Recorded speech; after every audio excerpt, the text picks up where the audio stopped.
Hola, muy buenas. Vamos a enseñar otro vídeo de anatomía radiológica esencial y el tema de este vídeo va a ser la resonancia magnética lumbar.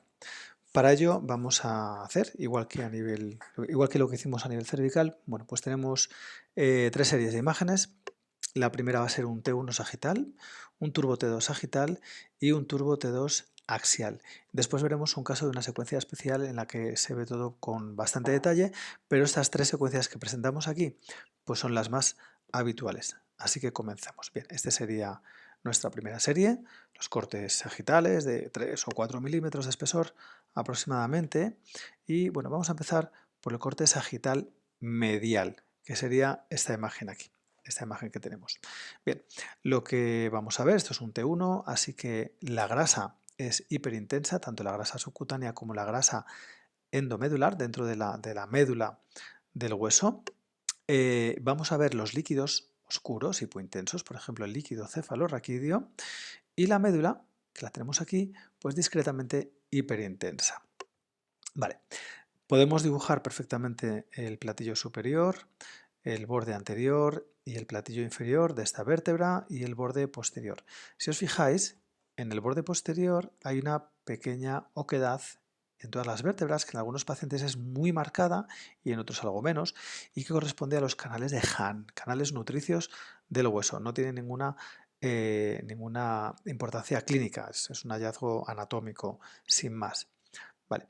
Vamos a poder ver de una forma homogénea los discos intervertebrales que estarían aquí marcados, así que tengo la parte anterior y la parte posterior del disco intervertebral, y como veis en esta secuencia T1 los discos son homogéneos, no podemos diferenciar núcleo pulposo de anillo fibroso. Sí que podemos valorar si hay algún tipo de abombamiento superior, más o menos difuso, más o menos sutil, o algo un poco más bestia, como este de aquí a nivel L5S1, pues que corresponde a una hernia L5S1, que ya veremos si eso es el problema que tiene el paciente o la ciática o la lumbalgia que puede tener es diferente. O sea, esto es un hallazgo y no tiene nada que ver.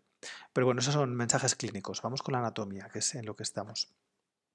¿Qué más encontramos? La pregunta del examen. Siempre cae esto. ¿Hasta dónde llega el cono medular? ¿Hasta dónde llega la médula? La médula llega hasta el nivel L1, L2 y lo podemos ver aquí. Ese sería el cono medular. Voy a quitar el color rojo para que podáis ver el contraste que hay entre lo que es médula y lo que es cola de caballo, que sería lo que viene por debajo, que en algunos pacientes se ve muy bien las raíces de la cola de caballo y en otros, como en este caso, que está todo más fruncido, está todo más apretado, pues no se ve tanto. Fijaros, cono medular, nivel L1, L2. Por debajo de L2 tenemos un problema.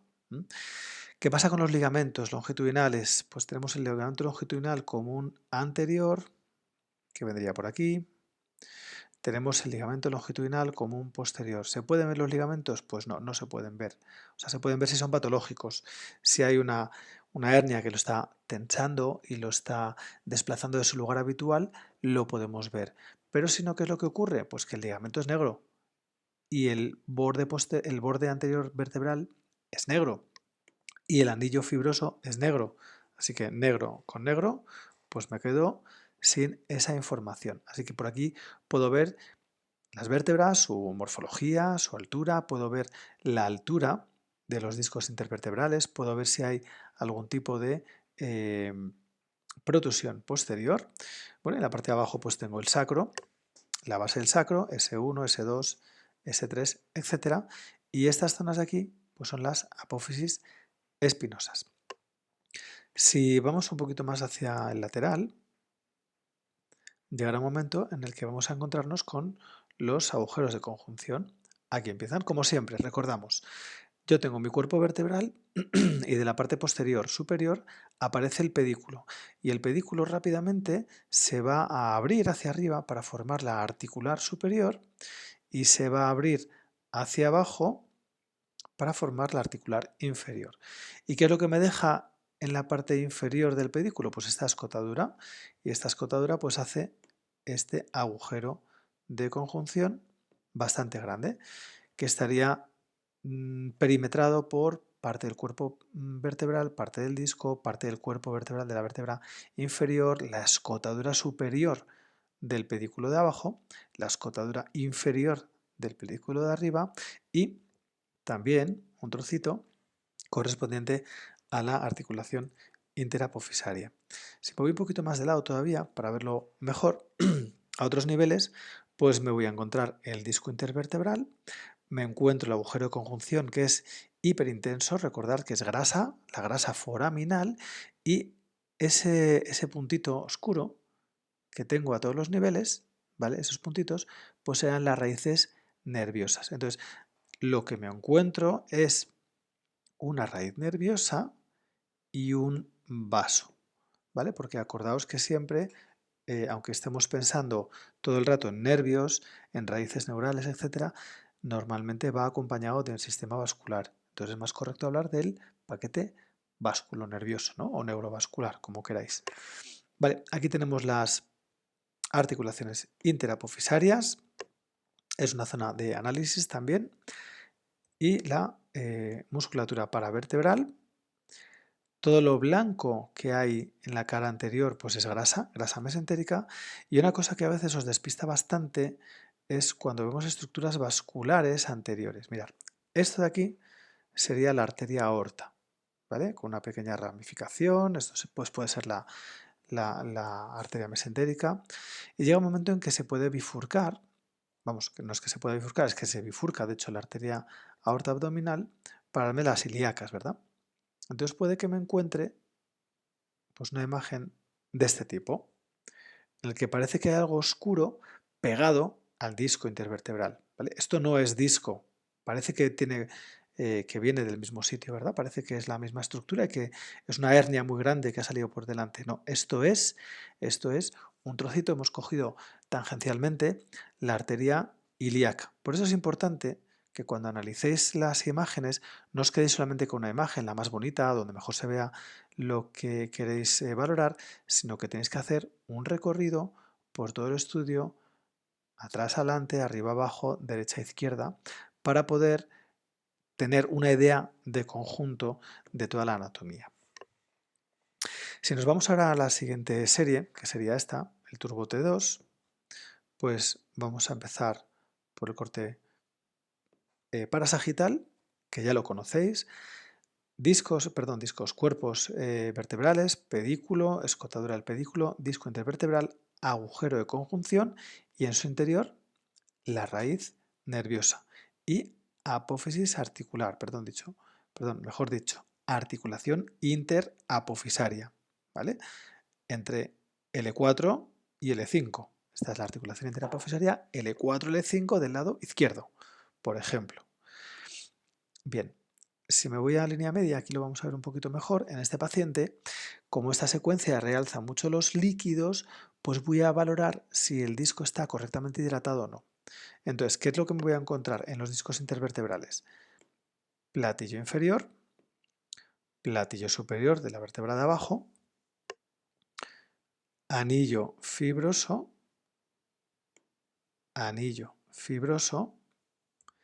y lo que hay que ocupa prácticamente todo, pues todo esto sería el núcleo pulposo. Entonces, fijaros la diferencia entre el disco L4, L5, que es el que acabamos de pintar, ¿no? Con su anillo periférico y su núcleo central, y el disco, por ejemplo, el de arriba, L3, L4, que está todo oscuro porque está deshidratado. Y seguro que podéis mirar la altura del disco y compararlo con la de este otro, y veis que L4, L5 pues es más alto y no está deshidratado. Eso está muy bien. ¿Qué es lo que ocurre en L5S1? Pues que además de estar deshidratado, porque es oscuro en esta secuencia T2, pues me encuentro con esta protusión posterior que me deja un canal pues bastante estrechito por aquí, ¿vale? Recordamos el asunto de los vasos por la cara anterior, vena cava, arteria abdominal o venas y arterias ilíacas, y tenemos el asunto del líquido cefalorraquídeo muy hiperintenso y el cono medular que llega hasta el nivel L1 o como mucho L2 y no es deseable que llegue más bajo. Bien. Los cortes axiales, que son los siguientes, pues el tema es el siguiente. Vamos a coger esta imagen, que aquí es donde se ha parado, por ejemplo. Esto es un corte a nivel de un interespacio, L4, L5 seguramente, en el que se ve fenomenal todo el contorno del disco y veis que es oscuro, es negro, ¿vale? La zona negra periférica pertenece al anillo fibroso y la zona hiperintensa central pues pertenece al núcleo pulposo.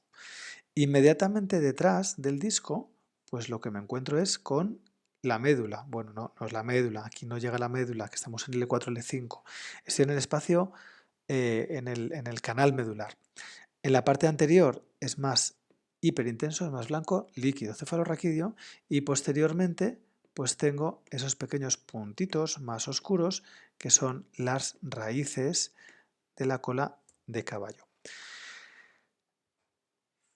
En la parte posterior del disco y la parte anterior de la articulación interapofisaria, pues me dejan este canal libre que será el agujero de conjunción para que emerja la raíz nerviosa. Aquí veis un trocito de raíz nerviosa emergiendo a este nivel.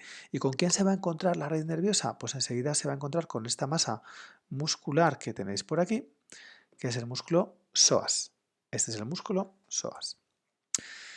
Bien, por detrás del agujero de conjunción, pues ya hemos hablado de nuestra amiga la articulación interapofisaria, así que un crecimiento anómalo de la articulación interapofisaria, artrosis, osteofitos, puede generar un conflicto de espacio, puede hacer que este espacio sea más pequeño.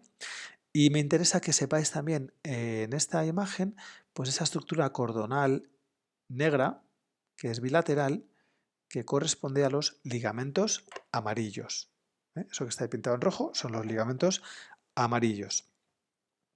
Esto sería la lámina derecha, lámina izquierda, espinosa. Y luego toda la musculatura paravertebral de un lado y de otro. Por delante de este cuerpo vertebral o de este disco, mejor dicho, pues me voy a encontrar las estructuras vasculares. Arteria redondita, arteria abdominal, y algo más grande pero un poco espachurrada, pues será la vena cava. Vamos a darle un poquito de movimiento a esto y ya veréis seguir esas estructuras vasculares, ya veréis cómo se van comportando. Estoy yendo hacia abajo, ¿vale? Y ya se están dividiendo. Bueno, da saltos porque no es son bloques de cortes a nivel de los interespacios. Bien, se ve muy bien el psoas a un lado, a otro lado, raíz nerviosa, raíz nerviosa. Si mi corte lo paro a nivel del hueso, que sería este corte, por ejemplo, pues todo esto sería el platillo de la vértebra, lámina, lámina, espinosa, ligamento amarillo, esta zona oscurita, articulación interapofisaria del lado derecho, del lado izquierdo, agujero de conjunción con una raíz emergiendo, agujero de conjunción con una raíz emergiendo. Y así, pues todos los cortes de mi estudio. Este estudio incluye el interespacio L5S1.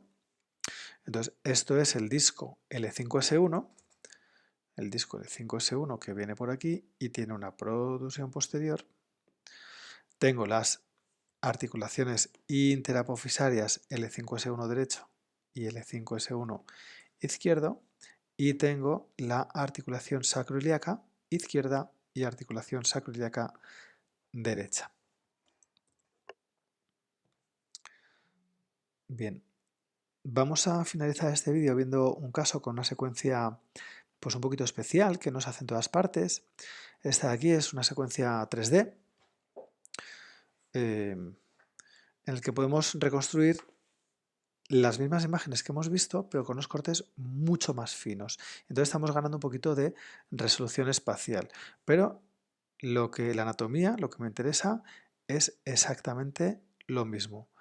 Acordaos, cono medular, nivel L1, L1, L2, cuerpos vertebrales, discos intervertebrales con su anillo, perdón, con su núcleo pulposo hiperintenso y con su anillo fibroso hipointenso, salvo que haya patología, haya una deshidratación, que normalmente va acompañada de un abombamiento difuso posterior, y en este caso, a nivel L5S1, pues me encuentro con esa protusión un poquito más exagerada, que es la hernia que tiene este paciente y que podemos ver cómo es su comportamiento, y veis aquí cómo tensa el ligamento longitudinal común posterior, y por eso lo podemos ver.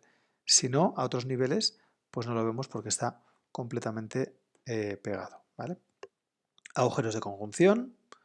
Comparáis siempre la grasa, la hiperintensidad de la grasa, en este caso no es tan brillante como la otra secuencia, pero es isointensa respecto a la grasa subcutánea, ¿verdad? Así que la grasa foraminal y la grasa subcutánea deben de tener el mismo comportamiento. Vale. Podemos hacer una reconstrucción también axial y podríamos parar la imagen donde quisiéramos para evaluar pues, nuestra patología discal, que sería esa. Ahí se ve una hernia bastante grande, ¿verdad? Bastante hermosa. Y me voy hacia arriba, acordaos, el núcleo hiperintenso y el anillo hipointenso. Aquí hemos perdido un poquito de calidad porque es una imagen reconstruida. Psoas izquierdo, psoas derecho, estructuras vasculares. Por delante será la aorta abdominal, será la vena cava, o bien las ilíacas si ya se han separado. Articulares, ojo a las articulares, ligamentos amarillos, que los veíamos muy bien en el TAC también, la musculatura posterior, etc. Bueno, es echarle un rato. Recomiendo siempre que paréis la imagen, ampliéis, disminuyáis el tamaño, juguéis con los parámetros de ventana, etc. Y aquí vamos a dejar este vídeo, que ha salido un poquito más largo de lo normal, con la resonancia magnética de la región lumbar.